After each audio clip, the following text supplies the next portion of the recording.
Hello everyone. Welcome to the channel. Now in this video, I will show you and tell you how to enable comments in TikTok on your iPhone. Please watch the video to the end. Subscribe to the channel.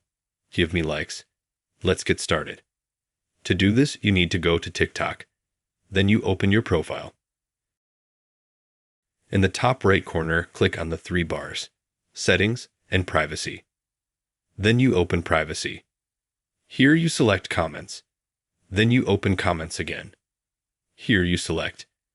If you don't want anyone to send you, click on No One.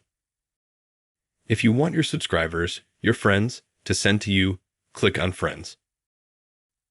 If you want everyone to be able to leave any comment for you to read, click Everyone. That's how you can quickly and easily include a comment in TikTok on absolutely any device. If you helped and liked this video, you can subscribe to the channel.